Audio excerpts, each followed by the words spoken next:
So good day, all investors who have joined this webinar. We are pleased to make this presentation also not to only our local Lithuanian investor audience, but also to Pan-Baltic investors.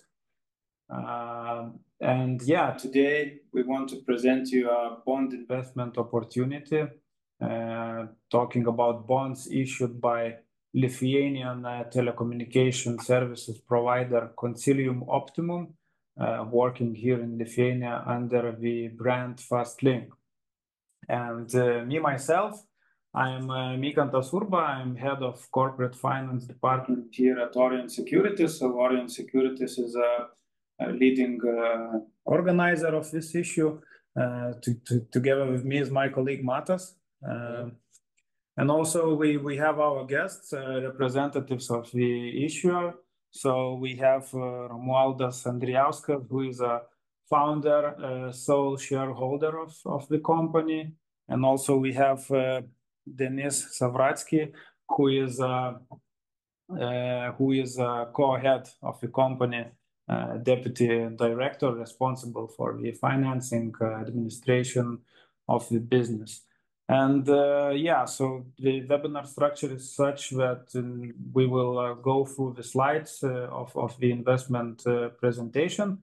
During this time, we encourage you to use the Q&A table, Q&A window, which you see on top of the screen, and submit any questions you have. After going through the slides, what we will do, we will go through questions and try to answer it all, time permitting. So moving on regarding the bonds, at the moment the company is offering 3-year maturity bonds, which are issued under the program of total amount of 8 million.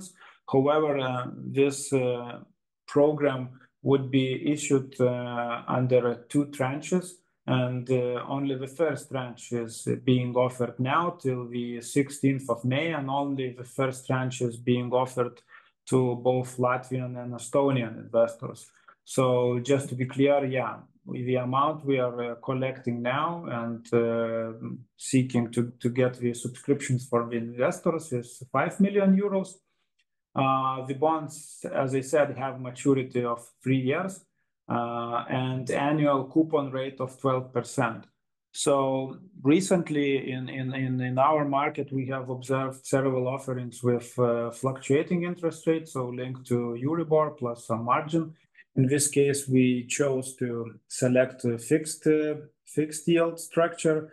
Why? Well, I guess to make the bonds more attractive to investors, because of course expectation in the market is of decreasing interest rates. So this is an opportunity of investors to lock in a relatively high yield till the maturity. Yes, talking about maturity, as I said, 3 years, but the company has an option, has a call option to redeem the bonds earlier, 2 times, either after 1 year following the issue or 2 years, also paying an additional early redemption premium. And the bonds are secured by the pledge of receivables which are obtained from the agreements signed by the company and its clients. We will expand on the pledge a little bit later. And final important note in this slide is listing. Obviously, these bonds are offered publicly, and also additional thing that it will be listed on a First North market following 6 months. It's such a term is on the safe side from the issuer, but realistically, I would say in a 1 or 2 months period, these bonds would be listed on First North debt market and available for secondary trading. Just a quick overview of the term sheet. What I have already mentioned, but maybe worth stressing out, is the placement. Subscription will take place till the 16th of May, and the allocation of the bonds is on a time priority basis, meaning that we will be accepting subscriptions till the total amount of 5 million is reached. All the subscriptions submitted later on after this limiting benchmark is reached will be not executed. So, of course, the structure is such that we encourage investors to dig deep into all the data provided, ask questions, but after making a decision whether to invest, to act quickly in order to secure the spot in the offering. Also regarding risk limiting factors, so in addition to the pledge, we also have a set of covenants. Some of them are rather simplistic, focusing on reporting, which will be done, of course, using First North infrastructure, meaning that semi-annual finances will have to be submitted and published. Non-dividend payment is another important covenant to mention. Since the inception of the company has actually not paid out any dividends. All the profit was reinvested into growth. And the company is also well decided to limit the dividend payout for the term of the validity of the bond. So meaning that in the upcoming 3 years, all the profits also will be reinvested and not paid out to the shareholder. But yeah, most important, I would say, risk limiting covenant is a net debt to EBITDA ratio, which limits financial debt at the level of 4. So, of course, keeping in mind that this is a bond offering, I would say that 3 times EBITDA is rather conservative and safe amount of the debt the company will be allowed to take on. Yeah, so I guess that's all talking about the term sheet. We can move on to a short introduction of the issuer. Denis will expand a bit more in a couple of slides. So as I mentioned, the issuer is a telecommunication service provider in Lithuania. We were discussing before the webinar, can we call it a niche player? So from the perspective of the size, yes, we could say that it is a niche player. However, in terms of the breadth of offered services, so the overall offering, we could not call it niche because a wide spectrum of services is being offered, beginning from, of course, fiber optic internet, which is a kind of a main service, also smart TV. Only this year, company has started providing also mobile network, mobile telephone, 4G, 5G. Also, in addition to this, I would say cornerstone services, additional IT-related services are provided, such as video surveillance and other digital IT solutions. Talking about the client base, well, the company is focusing on business to consumer segment, and a vast majority of the clients are consumers, not businesses, as you see, 98%. And the total number of clients exceeds 29,000 individuals. We see this as one of the kind of risk limiting factors because, the clients are signing a long-term agreements. The average contract duration is 35 months, and it's a large number of clients. So there is no risk that one significant client would decide to leave the company, and this would cause a significant fluctuation in the finances.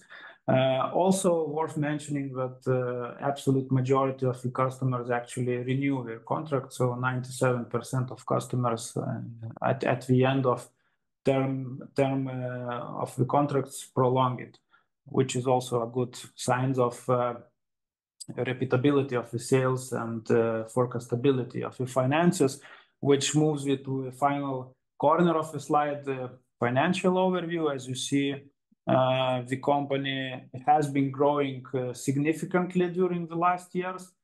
So around 30% of annual growth for the last 3 years, which actually corresponds to the client base growth. So the growth comes from acquiring new clients. Also, yeah, the company will mention investments are made into addition of new services, which of course ensure that good level of services, high quality services are offered, but mainly the growth is driven by the acquisition of new clients.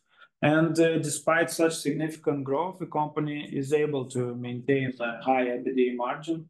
As you can see, for the last 2 years, the EBITDA margin was above 50%, which is, well, a really good achievement. In terms of balance sheet, worth noticing, of course, rather high capitalization of the company, debt to equity ratio of 0.74, and also, yeah, relatively low level of debt. So net debt to EBITDA ratio is around 1, which is really conservative. And after the issue of the bonds, so in addition 5 million, this ratio will increase to 3, which is still considered a rather conservative level, still acceptable even by the bank financing.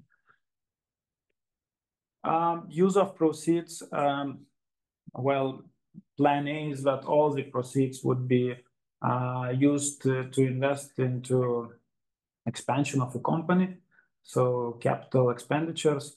Vast majority, 70%, will be spent on hardware, so investing into fiber optic network expansion, also increase of server capacity and all the IT equipment, with the goal to enable the company to double or even triple in the size of the activities and in terms of the clients the company is able to serve.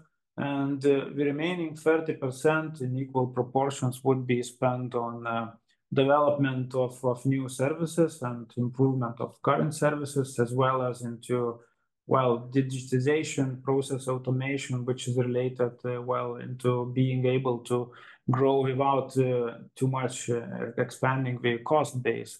As you see in the bottom of the slide, plan B is that part of the offering would be used to refinance the current bank loan. Why it is so? Why it is mentioned? Well, because the company basically is in the negotiations with external bank regarding, well, obtaining and replacing the current loan at more favorable conditions. So even if the bond money is used to refinance these 2.5 million euros in the upcoming 1 or 2 months, the same amount would be taken with more favorable conditions from another bank. So in a medium or long term, the goal is to have a rather diversified capital and debt structure of the company, relying both on bank financing as well as bond financing.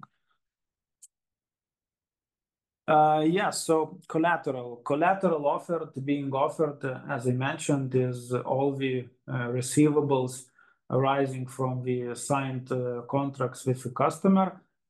It is being pledged as a it's called in Lithuanian portfolio of assets, meaning that we don't fix at any specific time what's being recorded on the balance sheet as a receivables, but during the validity of the bonds, all the amounts which are being generated by the contracts and constantly being booked would be provided as a pledge to the bondholders. And till there is no event of default, well, nobody is doing any intervention regarding these contracts and payables, receivables of these contracts. However, if event of default occurs, how would it work?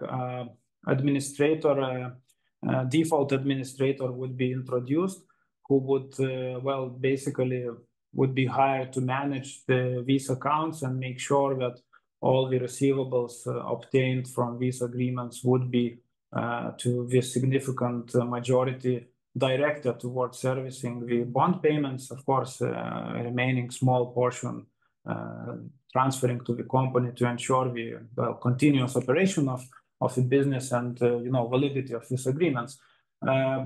Why we focus on agreements? Well, as I said, a really good thing in terms of risk management is, of course, the sales structure. It is being the services are sold under long-term agreements. If you look at the latest composition of the sales, we would see that more than 60% of the revenues are being generated from the long-term agreements with more than 1 year remaining maturity. Of course, this is constantly being renewed and new clients are being boarded. So I would say that in the upcoming future, this long-term, so meaning longer than 12 months maturity agreements would be dominating even more. So yeah, before finishing my introduction, one slide regarding the timeline. As I said, the placement is being done till the 16th of May, including 16th of May, when we are gathering subscriptions from all the market participants, so banks, financial brokerage companies who have access to the NASDAQ infrastructure. So mainly if you talk about Estonian market, it's SEB, Swedbank, LHV, in Latvia, Signet. So any members of the stock exchange can submit the order. So the clients, of course, are encouraged to come to their financial broker and simply submit the orders. We know that at least in Lithuania, I believe in Estonia as well, it's really easily possible to do the client interface of digital portals of these banks. On the 17th of May, the allocation would be announced, and 20th of May is a settlement and issuance date. Afterwards, interest rates, 12% interest rate would be paid out on a quarterly basis till the very end of the maturity, which in case early redemption call option is not exercised, will happen on the 20th of May, 2027. Mm-hmm. So finally, some investment highlights why we as a arranger see this offering really interesting. Is, of course, as you see, all the points actually are focusing on the business. As I said, the company is operating in, I would say, rather business segment of low fluctuation and high forecastability. It has a really diversified customer base. So meaning that again, recurring sales is a main aspect of the business and recurring cash flow generation. The company is focusing significantly on expanding and investing into bringing a broader and high-tech offering to the clients. So it is focusing on introduction of new technical solutions, which are actually not even done by the dominant market players in some cases. Also, important aspect is the regulatory environment. In Lithuania, this telecommunications data provision service market is categorized as oligopolical, and even in some geographical segments monopolistic. So actually, regulatory framework stemming both from European Union regulation as well as local regulation actually is encouraging such smaller players to enter the market. And basically the regulator is on the side of the issuer, and this enables the company to increase and grow the sales through client acquisition, through obtaining the market share from these monopolistic and oligopolic market players. So finally, all these, of course, transfer into strong financial position. As I said, profit is growing, revenues are growing, margin is at a high level, and which results in relatively low debt to EBITDA ratio, and rather strong capitalization of the company. So given such a rather established business position and strong financials, we believe that offering 12% annual yield for such bonds with 3-year maturity, basically is a good offering to investors here in the Baltics. So that was my introduction, and now I will give the floor to Denis, who will continue with a short overview of the company. Thank you, Mykantas. It's nice to meet you here in our webinar. As you must know where you are going to invest your money. My name is Denis. I'm Deputy Director of Fastlink, and I will do an overview of the Fastlink company. First of all, we will review the history and the organizational structure. Then we will move forward to the basic information about our clients and products, and finally we will discuss regulatory environment and the company's development strategy. We started our operations here in Vilnius in 2000 by starting to provide internet services for physical clients, and we at the moment are operating for almost 24 years. Our strategy is to offer for clients all telecommunication services from one source, and that's why we always expand our product portfolio. And today we can safely say that we are among the companies in the Lithuanian telecommunication market which provides the widest range of telecommunication products for its customers. Every year we are trying to provide a new product for our customers. For example, in 2020 we were among the companies which provided for the market pay TV mobile application, which helps our clients to watch more than 75 TV channels and to listen for more than 40 radio stations. We are always how to say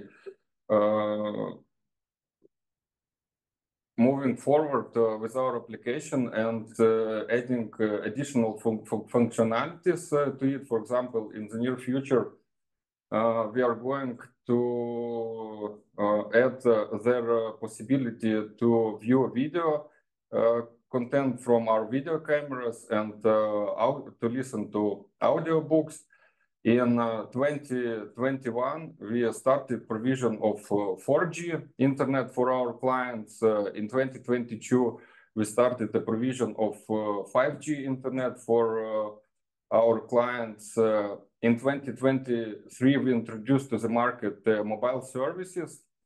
And this year, we were among the first companies in the Baltic states and the first company in Lithuania who provided for the physical customers opportunity to order 10 gigabit per second internet speed. Throughout the company's existence, we were always open to new technologies and technological leadership. More than once, we were the first in the Baltic countries to offer a certain technological innovation to the market. For example, in 2010, we provided and started to use the unicast technology, which helps to personalize service for each customer. In 2017, we were the first in Baltic states again to start 4K UHD content rebroadcasting. Although it's already 7 years since 2017, but we are among a few companies here in Lithuania who provides for customers opportunity to watch 4K UHD content. And of course, we have a much wider bulk of our products. Also, we provide for our customers such products as IP telephony, video surveillance services. It's worth to mention that we operate all over the Lithuania. We have smart customer self-service. We have our own CDN network, and we use multi-bit rate technology to rebroadcast video and audio content. And that all we do together with my 49 colleagues. Today we have a team of 50 employees here in Fastlink. But it's worth to mention that we are focused on process automation and efficiency. So we hire additional employees only in case that we see that certain process couldn't be automated. And good examples of process automation is our mobile pay TV app, which you can download from App Store, from Play Store, and pay for it electronically. Also, some time ago, we automated the renewal of contracts with customers, which allowed us to renew large part of the contracts automatically without any human intervention. And this helped us to save a considerable amount of human resources and to direct them to doing upsell and cross-sell and to increase our revenues today and in the future. It's worth to mention that we have our own IT team of 7 people. We have our own customer service and sales team of 14 people, and we have our own engineers, 11 people. So that means that we manage all the company's processes internally and can ensure the quality, proper control, and efficiency of all the processes. Of course, we understand the importance of middle management and top management in the company. We have all over 8 managers in our Fastlink, and all the managers have huge experience in telecommunication industry and also are real professionals in the field they are responsible for. Speaking about top management, about Vitalijus Romualdas Andrijauskas, who is the only shareholder of the company, and me, we have graduated Vilnius University. We have master's degrees. Vitalijus Romualdas Andrijauskas in terms of computer science and informatics, and me in business administration. Also, together, we have more than 20 years experience of managing businesses. Vitalijus is a real expert in telecommunication services and IT, and I specialize in business development, customer service, sales, and finances. Before, I worked 10 years in one of the Lithuanian banks in banking industry, and it's worth to mention that sometimes this bank was the part of Societe Generale Group, and Societe Generale Bank is 22nd biggest bank in the world. And I was able to bring best practice from financial industry to the telecommunications, to Fastlink, in terms of sales, customer service, business management, and management of finance. Here you see our main products. It's worth to mention that our basic and core product, our, let's say, flagship is fiber optic internet, but also we provide for our customers such services as smart TV, pay TV, mobile connection services, 4G, 5G internet, and video surveillance. In 2023, we were able to reach almost 5 million euro in revenues, and 78% of which were received from provisioning of internet services, TV, video surveillance, and other IP services. 7.5% from the rental of IT equipment, rental of client equipment, rental of server equipment, and 14.1% from sales of IT equipment, clients equipment, programming works, and another similar services. It's important also to mention that all of our service is really extremely competitive in terms of price, functionality, and customer experience. For example, the price of our fiber optic internet starts from $690.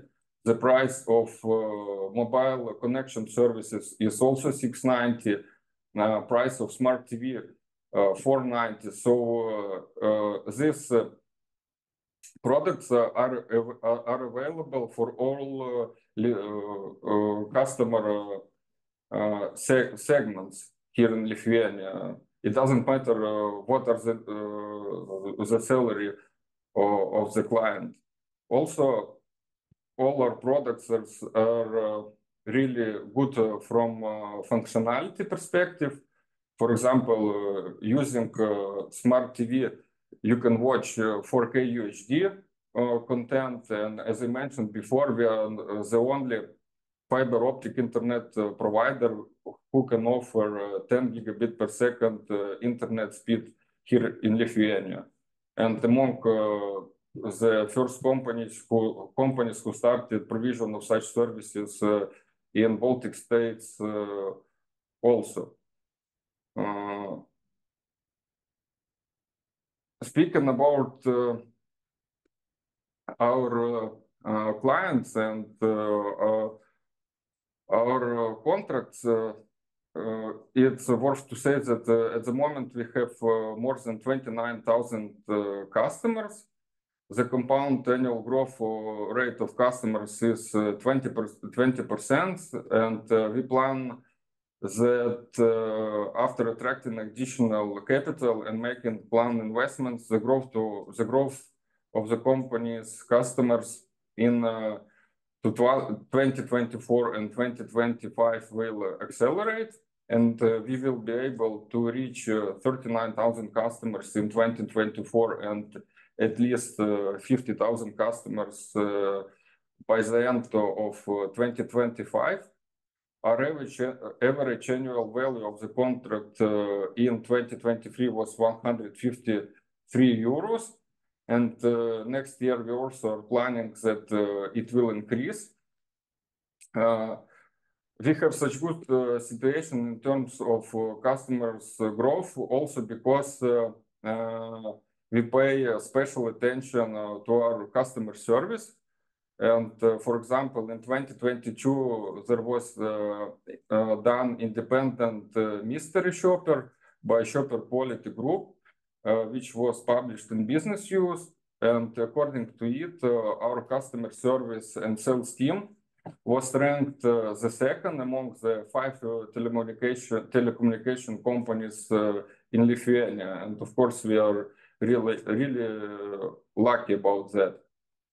Also, it's worth to mention that all our customers conduct long-term contracts with us, and the average maturity of the contract is 35 months.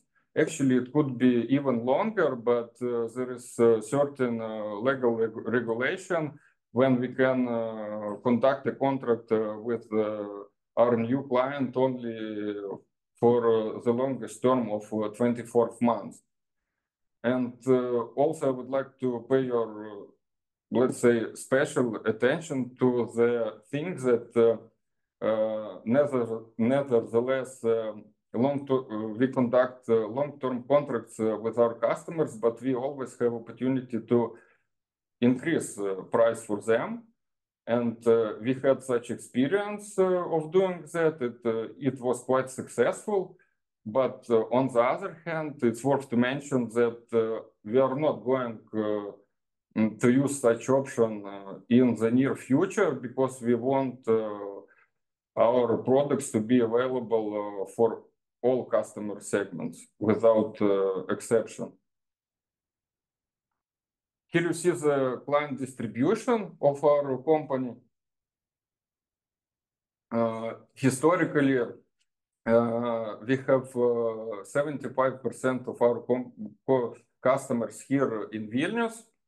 And speaking about other regions, you see that 91% of the customers are in 5 main Lithuanian regions. It's Vilnius, Kaunas, Klaipėda, Panevėžys, and Alytus.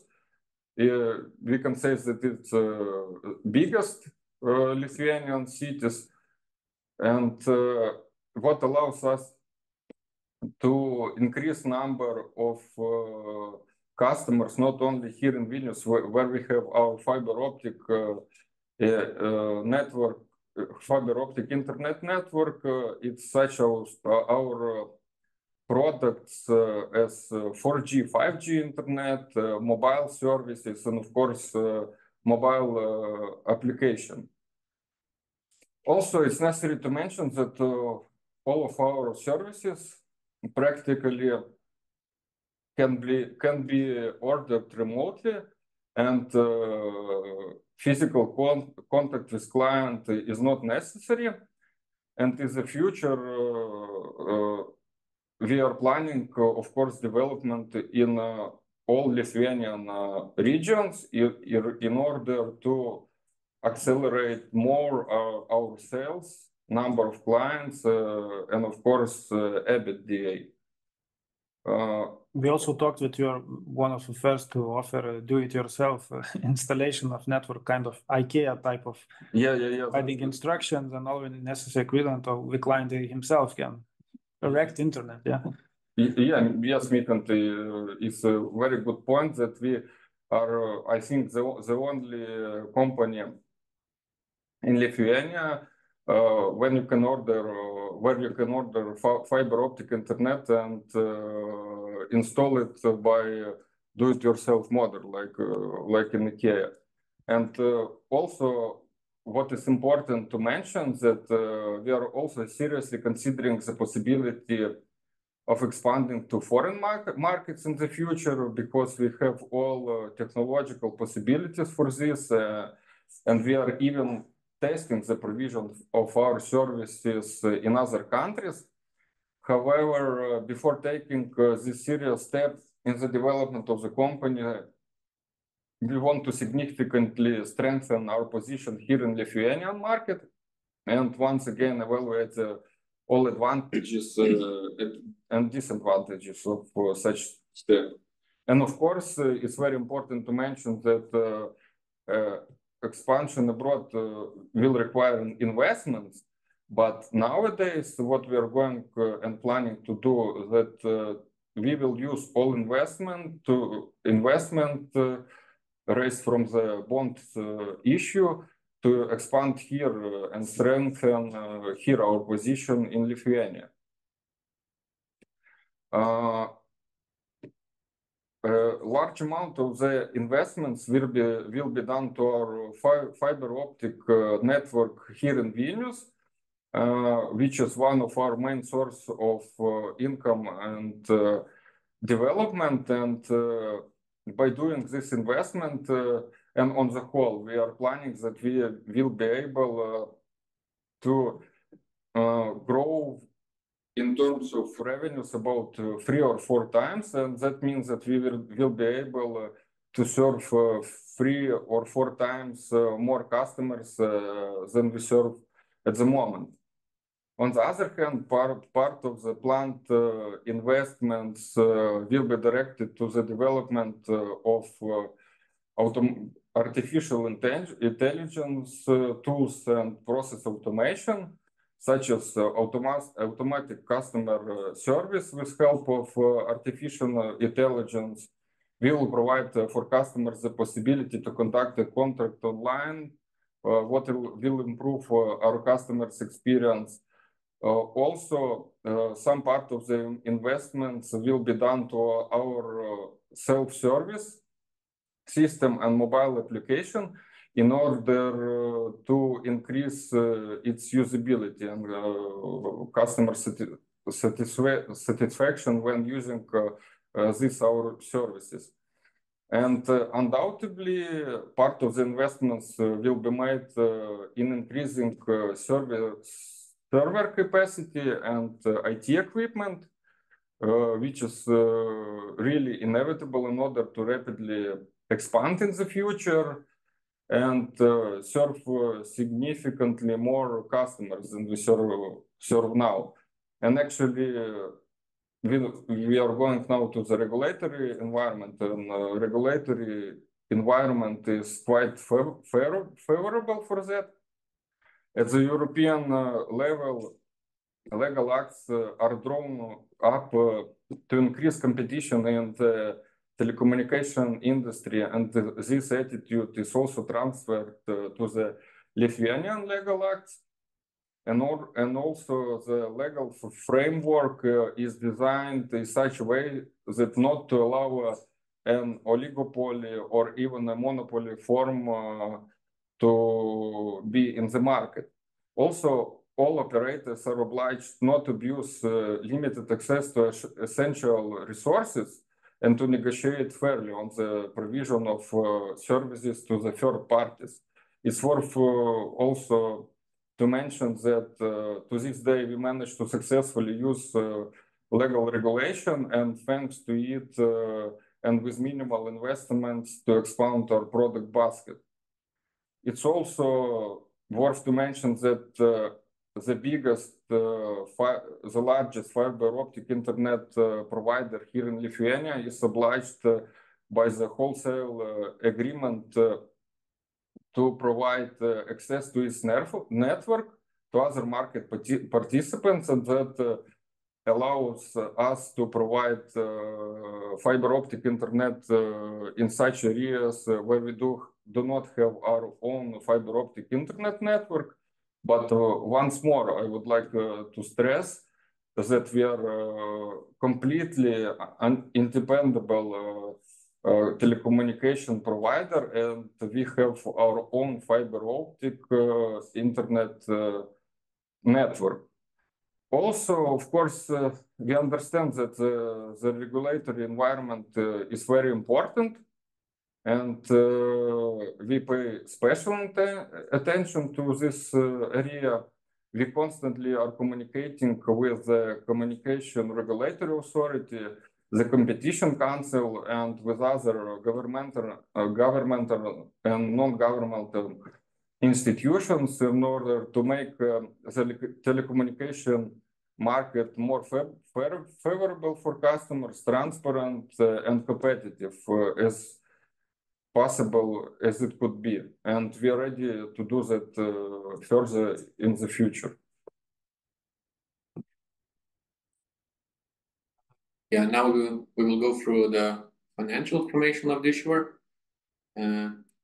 and looking at the profit and loss account for the year 2023. It is really worth mentioning that, as Mikantas mentioned already, the sales revenue grew by about 30%. And it is a really good note to mention also that the company managed to keep their margins at a similar level, no matter the fast growth of the company. We can all see that gross profit margin remained at a similar level at around 68%. EBITDA margin remained at also the similar level of 52%. And the bottom line, the net profit margin remained at a similar level of 23%. Now looking at company costs, it is worth mentioning that the bulk of cost of goods sold consists of payments for the fiber optic network infrastructure rent and the charges for the retransmission of the TV channels. Now going to the balance sheet, especially assets. it is worth mentioning that the company's real estate basically consists of the office building and the warehouse. Then the majority of the tangible assets consist of network infrastructure equipment. And it is worth to mention that that basically company gives its customers a month to pay their invoice for the services. Hence, it is possible to see the slight increase in the amounts receivables within 1 year. Yeah, maybe it's also should be mentioned. We had questions in previous presentation with investors regarding the amounts of receivables, why it's 1 million compared to the annual sales of 5 million. It seems a bit high. Maybe just one note that part of the clients are paying not a monthly invoice, but actually annual invoice or invoice for 2 years. The company is even encouraging the clients with additional discounts.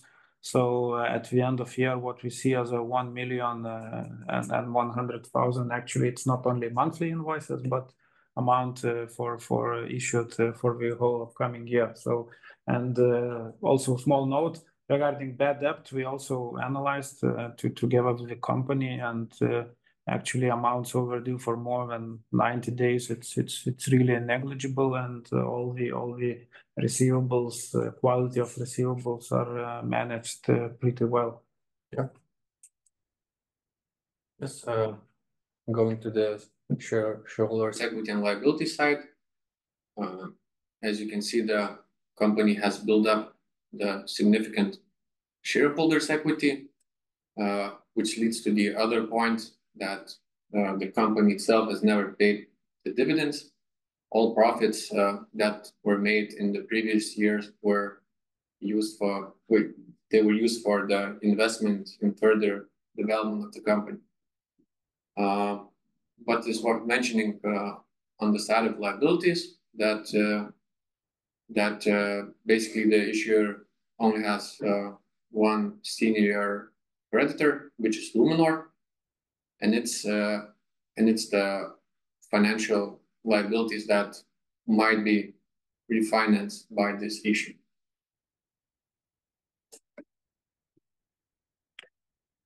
So yeah, thanks, Matas, for your finances overview. And of course, when we are presenting investment opportunities, we always encourage investors to look deeply into all the risks. Here you see only list, a bullet structure of all the risk. Full description is available in the information document, both investment presentation as well as we can call it simplified prospectus. Of course, as I mentioned, the business structure is such that it is operating in a sector related to a bit, I would say, low cyclicality, but however, it's still exposed to such general risks as economic condition, change of economic condition. Well, what we also had discussion before, but actually sometimes since one of the offerings of the company is suggesting clients to switch from a higher cost services to a cheaper alternative. Actually, in times of negative cycles, so meaning recession or economic slowdown, inflow of customers is even higher for the company. However, of course, it's still a business and really relying on large number of clients. So cyclicality still can result in various risks. Another point is, of course, competitive situation. Someone could speculate that yes, competitors could make some steps to increase competition to hinder the development of the company. However, as already indicated by Denis, this current market structure in Lithuania is that one or two players are dominating the market.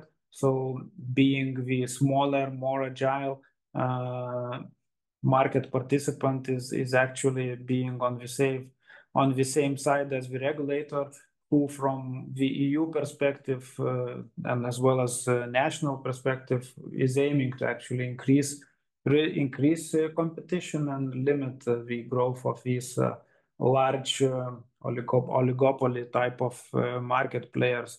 So I would say that this competition risk is also being managed both by the regulator and by the company's active involvement in communication with regulatory environments.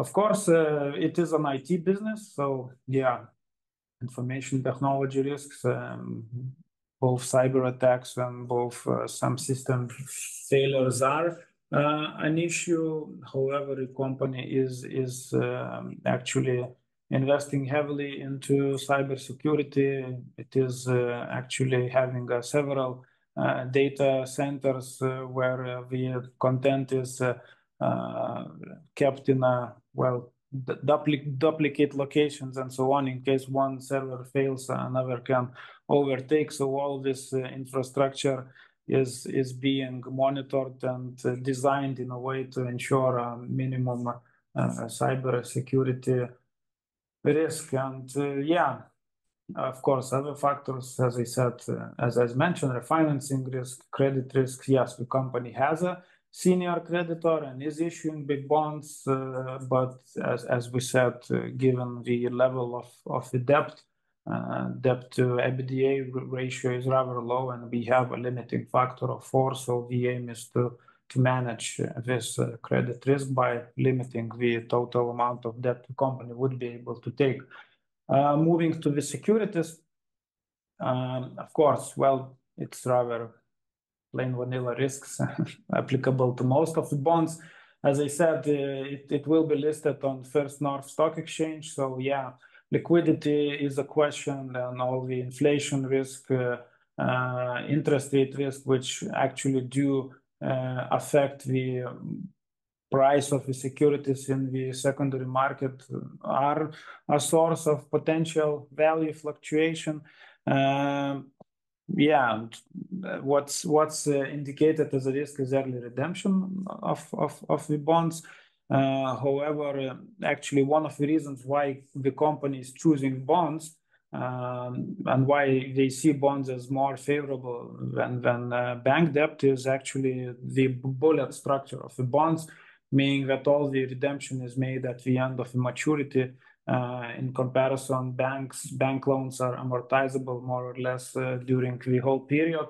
And since the company is aiming to invest heavily into expansion of business, diverting this cash flow, which could be used in capex towards servicing the debt, is actually, from strategic point of view, not desirable. So that is one of the reasons why the company actually chose to use a diversified capital structure, and including bonds for its financing needs. So yeah, we are nearing the end of our initial overview of the slides. So I want to bring back your attention once more to the term sheet to summarize that we are offering 5 million euro during the first tranche of the bond program. This is the tranche which is being offered both to Latvian and Estonian investors, as well as Lithuanian, as indicated, 12% annual coupon paid out on a quarterly basis, maturity 3 years. The bonds are secured by a pledge of receivables, current and future receivables stemming from the agreements with the clients. To limit risks more, we have additional covenants. One of the most important is, of course, net debt to EBITDA ratio, which indicates that debt cannot exceed 4 times EBITDA. And yeah, early redemption, which is possible after 1 year or 2 years, paying 2 or 1% additional early redemption premium. And finally, yeah, the placement, as I said, it's undergoing now. It's gonna be completed on the 16th on the business end of 16th of May. So we still have 1 week and 2 days and the investors interested in investing these bonds can subscribe to this issue by contacting their investment banks, basically their banks or financial brokerage companies operating their investment accounts. No any I don't know, paper documents or submission of any subscription agreements to us as a main organizer is needed. All is being done through NASDAQ auction system. And as I mentioned, the allocation will be based on a time priority basis. So we encourage the investors to analyze it, make a decision, and then act quickly once we decide that this is the issue we want to participate in it. So that's the end of the presentational part of this webinar, and now I think we can move on to questions, which we have quite a number of. So first one is talking about profitability and margins. How do you manage to maintain such relatively high EBITDA and net profit margin? So maybe Denis, you could comment on optimization of the services, cost efficiency, relying on your own in-house capabilities. Yeah. Actually, there is, I think, two main points of such results. First of all, we are orientated to automatization and try to automate all our processes. And from another hand, we are quite small company. We have a little of personnel and have a little cost. Mm-hmm. Okay. So thanks for that. Another point is talking about the risks. So what are the key risks in such businesses? How do you manage these risks? So what could you indicate as most riskful side of the business? Is it the market position, current one, or? Actually, I was thinking about the risks. There were a lot of risks presented here during the presentation, and as you know, there is political, economic, social, environmental, and technological risks. From technological point of view, as we mentioned before, we are technological company and are always moving forward. Of course, in terms of social risk, demand from our customers is changing, but our company is changing also, and we try to provide the services which are up to date. Also, we discussed about economical environment. When economic situation, let's say, is not very good in the country or worldwide, it's even better for our company because number of customers increases because of our low price of the services. In terms of political or legal environment, as we discussed, is also favorable, and I see such risk as the expansion and the growth of the company.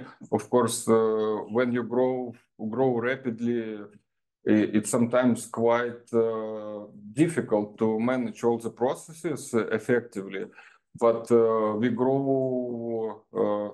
have grown by 2 times the revenues during last 4 years, and let's say we have such experience, and I think that we will do our best to continue in the same way in the future. Okay. Yeah. Thank you. Question about competition.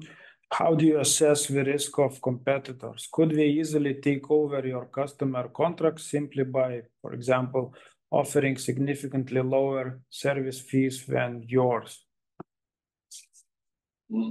Of course, let's say that we have serious big competitors, which are really big companies. But as we spoke before, our price at the moment is 2 or 3 times smaller than the price of our competitors. It will be really hard for them to decrease their price to the level of ours. And also, as we spoke, we have a technological advancement comparing with our colleagues, let's say, or competitors, as we provide really the services which are, for example, as I mentioned, 10 gigabit per second speed internet. Nobody in Lithuania provide such services. And in the future, we also are planning to add new services to our product pool in order to keep our technological advancement. And also what we discussed, I understand that these major players are not able, for example, to make a price war in a small region, let's say in a, I don't know, sleeping district in Vilnius. We have to change the pricing conditions for the whole client base in Lithuania. Yeah, so meaning for them it's a game of, you know, fighting you in, let's say, Fabijoniškės district in Vilnius and losing extra revenue from the whole other region where they are not competing with you. Yeah. Yeah, it's a good point that we are safe from point of legal environment as well and legal acts. Okay, and also maybe about competition, it's worth expanding. Mentioning that sometimes you use infrastructure of your competitors to exit the clients, but you choose only one portion of the whole, let's say, journey of these bits from server to end client. For example, only last mile, yeah. You only use the last mile component where you rent the access to the client, so not the whole infrastructure. So meaning that it's not that you're dependent on some provider and he can simply kill a switch and you know, shut down your service. Yeah, and what is more than 75% of our customers are serviced within our own network. Okay. And only a small part is outsourced. Okay. Yeah, so several questions about the bank loan. What is the current cost of debt and why does the company need rather expensive loan from the market and not from the bank? Related question, what are the current conditions of the bank loan, interest rate term? So maybe regarding maturity, we can answer that current loan is maturing in the second quarter of 2026. Interest rate, yeah, it's around what, 5-6%, something like that.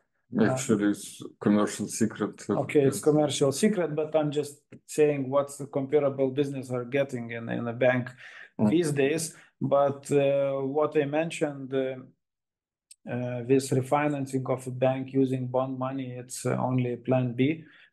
Most likely scenario after, you know, latest talks with the current bank Luminor is that a Luminor loan will be kept as is, so 2.5 million, and all the amounts of 5 million would be used to cover capex needs. Why not bank? Well, simply the business model of the company is, you know, generating relatively high, large cash flows, but not relying on some high level of material assets, real estate, for example. So such businesses have rather limiting supply of loans possible to get from banks, because banks still want to see some high value collateral. Also, as in other bond offerings, you know, it's all about growth. So the goal of the company is to increase several times during the validity of the bonds. So naturally, you know, sometimes bank see high growth businesses as more risky and willing to finance less. So it's not that the banks are not providing financing, and Luminor presence shows this. Simply the capacity of the banks is not sufficient to meet the needs, and the company simply, well, chooses either to grow quickly by obtaining more expensive financing, or you know, stick with the let's say more usual money, so bank loans, and grow slower. So in this case, strategically, of course, given the margins the business is generating and given the growth possibilities due to still currently small size of the company, well, it's an option of choice to select more flexible bond money, as I mentioned, with bullet structure, ensuring that all the cash flow can be invested into growth. And regarding redemption, which is also related to of course, most likely refinancing in the banks, after the growth stage is completed, so the company is increasing, let's say, a double in size, well, banks are looking still at the EBITDA multiples in terms of how much loan they can provide. And when you have well, significantly higher EBITDA due to expansion of the business geographically and client base wise, well, I guess it is an option to go to a bank and to again take the loan level at 1-2 times EBITDA, which is still a really feasible scenario regarding sources for refinancing of the bonds. And also there is a strategic point in that in the future we would like to diversify all our sources of financing and to have 3 main sources. It means that financing from own cash flow, financing from the banks, and bonds issuing. Yeah. Yeah, it's always good to diversify and not rely on one supplier, monopolistic one especially. Being a company of just 50 employees, including 10 engineers, how do you manage and service all the infrastructure needed to serve all the 30,000 customers? Fiber optic, 5G, 4G network, home equipment, etc. So yeah, maybe firstly on how efficiently you manage services with current employees. And another point is, of course, this 4G, 5G, which is a bit different offering than the fiber network. Yeah. With the same number of employees, we could serve even double customers, I think. Okay, and what we talked also, it's partially because you have always grown organically, investing in your network wisely and with a long-term view. It's maybe a bit different from other market players who have grown by consolidating and buying smaller network providers, meaning that you have fairly in good shape infrastructure, let's say it so, done in the right way, which does not require huge maintenance. Yeah. And maybe also, of course, automation is one of the points to go. Yeah, automation, and of course we don't have such huge bureaucracy apparat like other companies have. And another key point is that we can always outsource certain processes or certain services from the third party, for example, IT or even customer service and sales or this network development. And we are doing that when we see that we are not able to do and to manage these processes by ourselves. Yeah, another point. We would do it by ourselves. Yes, basically, yes. So at the moment, do it yourself, but always have an option to outsource. Yes. If need arises. And also maybe 4G, 5G, it's worth mentioning that you also providing this service as a virtual operator, meaning that you don't have to take care of the network. You are renting the infrastructure, cellular infrastructure from well, another major operator. Yeah. And also a related question, what does implementing artificial intelligence mean more specifically? Maybe you could comment which processes would be automated using AI solutions. Actually, of course, sometimes it's like a buzzword, artificial intelligence, but in terms of Fastlink, what we would like to do with the help of, let's say, this tool with artificial intelligence is, first of all, to automate our customer service. It means, for example, implementing chatbot, customer service by providing certain information to our customers by artificial intelligence. For example, what is the amount of money he should pay. Also, it is of analyzing our database with artificial intelligence and providing personalized offers for our customers. So, like these are basics. Also we do network monitoring with AI-based tools. Okay, so it's provide the security and maintenance of a network, yeah? Okay. Yeah, rather long question. By financial statements shown today, you pay loan interest of around 1 million. That is the same amount as your net income of 1 million. From what do you plan to pay issuing bond interest 0.6 million annually? Investments from bonds money probably don't give results immediately. So maybe I should correct that the interest being paid by you for the bank loan is not 1 million. Certainly the outstanding loan amount is 2.5 million euros. So the interest rate paid could be 100K or something around that. And moving to the second question, how do you plan to pay for the annual? Yes. Moving to another question, servicing the bonds. So as indicated, the company is generating rather high EBITDA margin. Also investments from the bond money. Well, of course, it's not being invested in some magic things. It's into the infrastructure, which will result in ability to increase the client base several times wise, and meaning that it will pay off. Of course, not in a 1 month's time.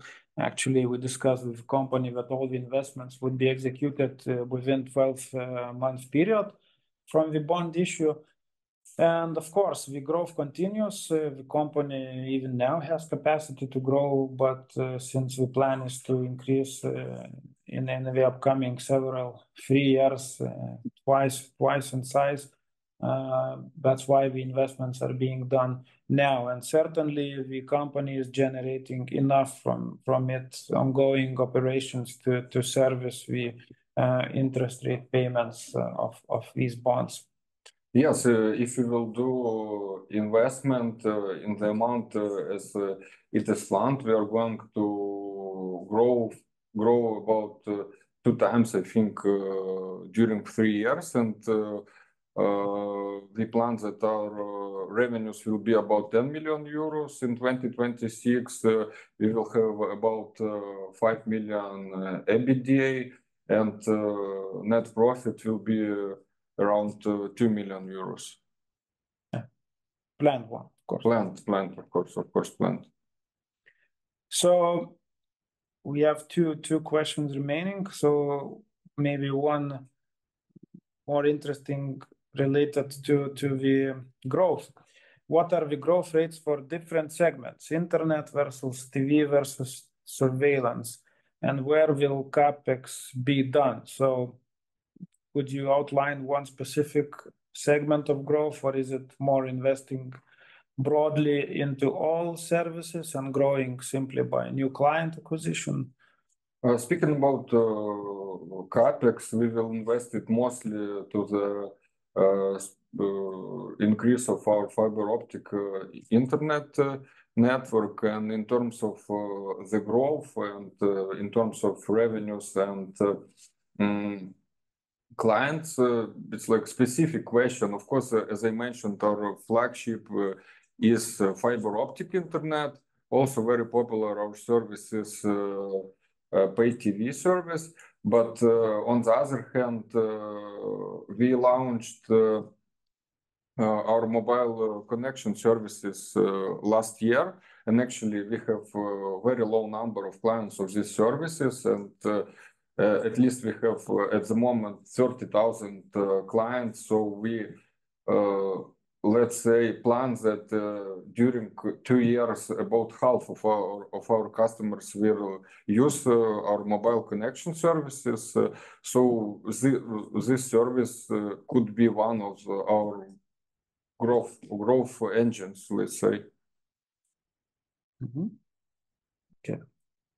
So final question: what percentage of revenue is paid annually versus monthly?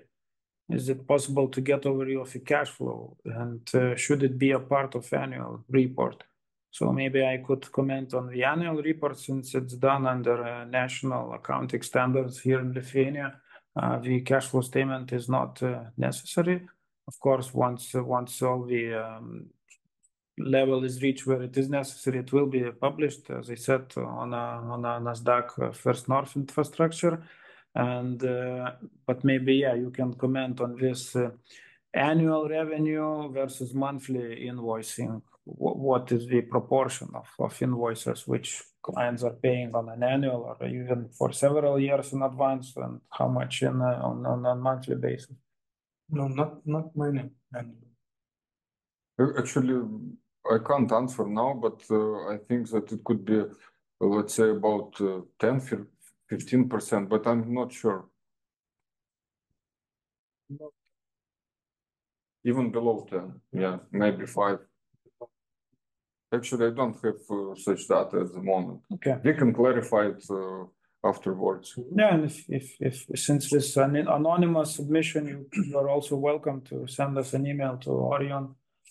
The email addresses are available on the presentation, and we will clarify. But maybe just a short comment regarding cash flow generation, since this is a business servicing a large base of retail clients, so there is no significant investment into stock inventories, and the receivable level is quite manageable. So I would say that cash flow generation is quite tightly linked to the EBITDA generation. So there is no kind of significant amounts being held as prepayments or receivables.